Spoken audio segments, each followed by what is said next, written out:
இது சுவிஸ் தமிழ் டிவியின் இன்றைய பிரதான செய்திகள். செய்தி ஆசிரியர் தேவாமதன். செய்திகளை வாசிக்கும் நான் துரையப்பா வினோத் கண்ணன். முதலில் தலைப்புச் செய்திகள். சுவிட்சர்லாந்தில் ஏடிஎம் இயந்திரங்களின் எண்ணிக்கை குறைப்பு. லுசர்னில் பெண் மீது பெப்பர் ஸ்ப்ரே தெளித்துக் கொள்ளை. சுவிட்சர்லாந்தின் மிகப்பெரிய அபிமானியாக மாறிவரும் ஜெர்மனி. சுவிஸ் ஐரோப்பிய ஒன்றிய ஒப்பந்தம் குறித்து சுவிஸ் மக்கள் கட்சி விமர்சனம்.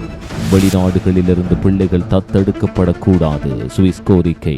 உங்கள் வரி படிவங்களை துல்லியமாகவும் நம்பகமாகவும் நிரப்பி சிறந்த வரி தீர்வுகளை பெற்றுக்கொள்ள 10 ஆண்டுகளுக்கு மேலான அனுபவம் கொண்ட PR அக்கவுண்டிங் அண்ட் கண்ட்ரோலிங் நிறுவனத்தை நாடுங்கள். PR அக்கவுண்டிங் அண்ட் கண்ட்ரோலிங் உங்கள் நம்பிக்கையின் நிலையான பங்காளி. சூரிச் நகரில் உங்கள் எண்ணம் போல் புத்தம் புதிய டிசைன்களில் நகைகளை பெற்றுக் கொள்ளவும் பழுதடைந்த நகைகளை உடனுக்குடன் திருத்திக் கொள்ளவும் நாட வேண்டிய ஒரே இடம் AK கோல்ட் ஜுவல்லரி. நம்ப முடியாத விலை கழிவுகளுடன் நகை பிரியர்களின் நம்பிக்கையான நிறுவனம். இப்போதே அழையுங்கள் 0783131 தொடர்பென விரிவான செய்திகள்.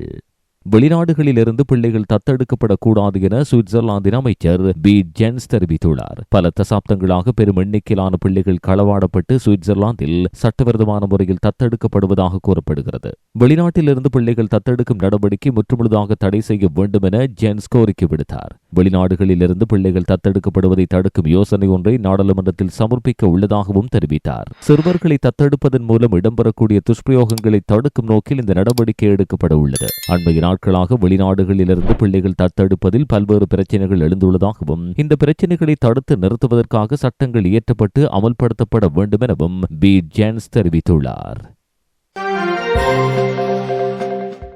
வலுவான வலதுசாரி நிலைப்பாட்டிற்கு பெயர் பெற்ற சுவிஸ் மக்கள் கட்சி சனிக்கிழமை ஒரு தேசிய கூட்டத்தை நடத்தியது. அங்கு அவர்கள் சுவிட்சர்லாந்துக்கும் ஐரோப்பிய ஒன்றியத்துக்கும் இடையிலான சமீபத்திய ஒப்பந்தங்களை கடுமையாக விமர்சித்தனர். டிசம்பரில் இறுதி செய்யப்பட்ட இந்த ஒப்பந்தங்களை கட்சி தலைவர்கள் கடுமையாக கண்டித்தனர். SVPயின் தலைவரான மார்ஷல் டெர்லிங் ஒப்பந்தங்களை வெட்கமற்ற பொய்களின் தொகுப்பு என்று அழைத்தார். மேலும் அவை முற்றிலும் நிராகரிக்கப்பட வேண்டும் என்று அறிவித்தார். அவர் ஒப்பந்தங்களை சமர்ப்பிப்பு ஒப்பந்தம் என்று விவரித்தார். அவை சுவிட்சர்லாந்தை ஐரோப்பிய ஒன்றியத்தின் கோரிக்கைகளுக்கு இணங்க கட்டாயப்படுத்துகின்றன என்று தெரிவித்தார். டெர்லிங்கின் கூற்றின் பிரகாரம் ஒப்பந்தங்கள் சுவிட்சர்லாந்து ஐரோப்பிய ஒன்றியத்தின் உத்தரவுகளுக்கு கீழ்ப்படிய வேண்டும் என்பதை குறிக்கிறது. மேலும் முடிவெடுக்கும் அதிகாரம் சுவிஸ் அரசாங்கத்திடமிருந்து பிரசல்ஸில் உள்ள அதிகாரத்துவத்தினரிடம் மாறும் என்று அவர் வாதிட்டார். இது சுவிஸ் இறையாண்மையையும் சுதந்திரத்தையும் குறை மதிப்பிற்கு உட்படுத்துகிறது என்றார். இந்த ஒப்பந்தங்களை செயற்படுத்துவதை தடுக்க வாக்கெடுப்பு நடத்தும் திட்டங்களை அறிவித்த முதல் அரசியல் கட்சி SVP ஆகும். நாட்டின் சுயாட்சிக்கு அச்சுறுத்தலாக அவர்கள் கருதுவதை எதிர்க்கும் முயற்சிகளில் சேர சுவிஸ் குடிமக்களை அவர்கள் வலியுறுத்துகின்றனர். ஜெர்மனி சமீப காலமாக சுவிட்சர்லாந்தின் மீது மிகுந்த அபிமானத்தை காட்டுகிறது. அதன் ஊடகங்கள் சுவிஸ் வாழ்க்கையின் பல அம்சங்களை பாராட்டி வருகின்றன. டை வெல்ட் என்ற ஜெர்மன் செய்தித்தாள் ஜெர்மனியர்கள் சுவிட்சர்லாந்துக்கு குடிபெயர்வதை கருத்தில் கொள்ள வேண்டும் என்று பரிந்துரைத்தது. இது திறமையான தொழிலாளர்களுக்கான கனவு தளம் என்று அழைத்தது. பிற ஊடகங்களும் சுவிட்சர்லாந்து ஜெர்மனியை விட ஏன் சிறப்பாக செயற்படுகிறது என்பதை சுட்டிக்காட்டின. சுவிஸ் அரசியல் நிலையானதாகவும் ஒத்துழைப்புடனும் இருப்பதற்காக சிறப்பு கவனம் செலுத்தப்பட்டது. அரசியல் கருத்து வேறுபாடுகள் முன்னேற்றத்தை தடுக்க ஜெர்மனியை போலல்லாமல் சுவிட்சர்லாந்தின் கூட்டாட்சி கவுன்சில் ஒரு குழுவை போல செயற்படுகிறது. இது பல்வேறு அரசியல் கட்சிகளை சேர்ந்த உறுப்பினர்களை உள்ளடக்கியது. சமரசங்களை கண்டுபிடிக்க அவர்களை கட்டாயப்படுத்துகிறது. விவாதங்கள் தீவிரமாகும் போது கூட சுவிட்சர்லாந்து முக்கியமான முடிவுகளை சுமூகமாக எடுக்க உதவுகிறது என ஜெர்மனி சுட்டிக்காட்டியுள்ளது. ஜெர்மனியும் சுவிட்சர்லாந்தின் வலுவான பொருளாதாரத்தை போற்றுகிறது. ஜெர்மனி சவால்களை எதிர்கொள்ளும் அதே வேளையில் வலுவான தொழில்கள், நிலையான நாணயம் மற்றும் நெகிழ்வான வேலை சந்தை காரணமாக சுவிட்சர்லாந்தின் பொருளாதாரம் செழித்து வருகிறது. இந்த காரணிகள் சுவிட்சர்லாந்தை நிலைத்தன்மை மற்றும் வெற்றிக்கான எடுத்துக்காட்டாக தனித்து நிற்க வைக்கின்றன. சுருக்கமாக சொன்னால் சுவிட்சர்லாந்து அதன் நல்லாட்சி மற்றும் பொருளாதார வலிமைக்கென அங்கீகரிக்கப்பட்டு வருகிறது. இது அதன் வடக்கு அண்டை நாட்டிற்கு ஒரு கவர்ச்சிகரமான முன்மாதிரியாக அமைகிறது எனவும் ஜெர்மனி சுவிட்சர்லாந்தை பாராட்டியுள்ளமை குறிப்பிடத்தக்கது. சிறிய விளம்பர இடைவெளியின் பின்னர் செய்திகள் தொடரும். உங்கள் வணிகத்திற்கு உதவி தேவைப்படுகிறதா? எங்களிடம் தீர்வுகள் இருக்கின்றன. கணக்கியல், வரி விதிப்பு, ஊதிய நிர்வாகம் உள்ளிட்ட சேவைகள் உங்கள் வாழ்க்கையை எளிதாக்கும். வணிக ஆலோசனை முதல் நிறுவன கலைப்பு வரை அனைத்தையும் நாங்கள் கையாள்கிறோம். இப்போதே தொடர்பு கொள்ளுங்கள். PR accounting and controlling. தொடர்புகளுக்கு 0762000483.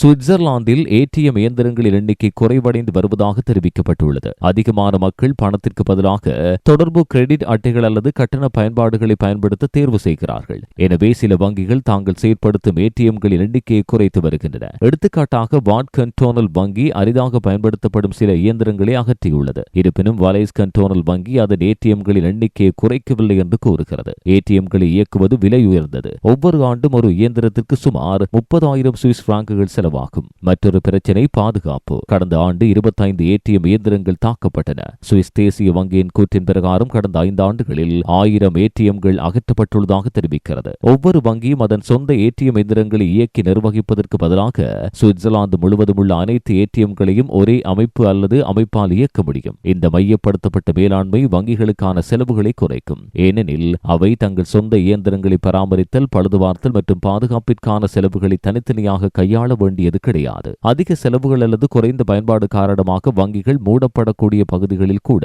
செயற்பாடுகளை எளிதாக்கி ஏடிஎம்கள் கிடைப்பதை உறுதி செய்யும் என்பதால் சுவிஸ் தபால் அலுவலகம் இந்த யோசனையை ஆதரிக்கிறது. பொறுப்பை பகிர்ந்து கொள்வதன் மூலம் வங்கிகள் பணத்தை சேமிக்க முடியும். மேலும் வாடிக்கையாளர்கள் இன்னும் ஏடிஎம் இயந்திரங்களை அணுக முடியும் என்ற யோசனையும் முன்வைக்கப்பட்டுள்ளமை குறிப்பிடத்தக்கது.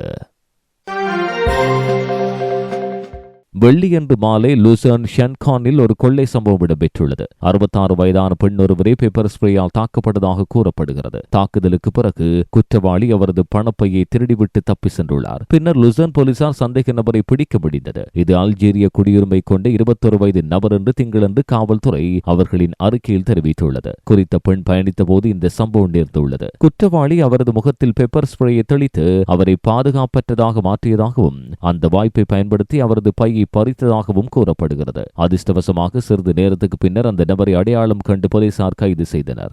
லூசர்ன் அரசு வழக்கறிஞர் அலுவலகம் விசாரணையை தொடங்கியுள்ளது. குறித்த சம்பவத்தின் சரியான போக்கையும் வழக்கின் பின்னணியும் தாக்குதலுக்கு பிறகு அந்த பெண்ணின் நிலைமை தொடர்பிலும் மேலதிக தகவல்கள் வெளியாகவில்லை.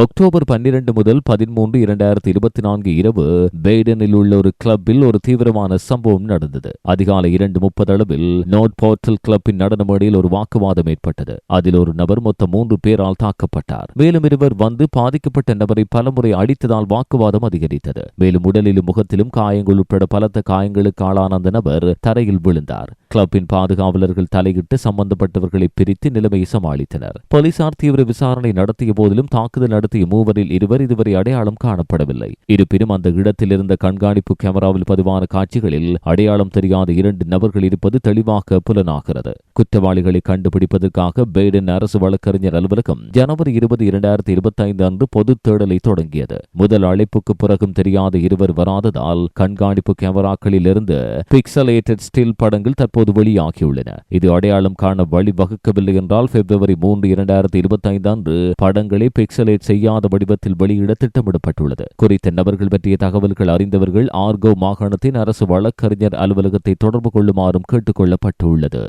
இதுவரை நீங்கள் கேட்டது சுவிஸ் தமிழ் டிவியின் இன்றைய பிரதான செய்திகள். அத்துடன் இதுபோன்ற சுவிட்சர்லாந்தின் பிரதான மற்றும் பிராந்திய செய்திகளை உடனுக்குடன் அறிந்து கொள்ள சுவிஸ் தமிழ் டிவி யூடியூப் சேனலை பார்வையிடுங்கள். அத்தோடு சப்ஸ்கிரைப் செய்யாதவர்கள் இப்போதே சப்ஸ்கிரைப் செய்யுங்கள்.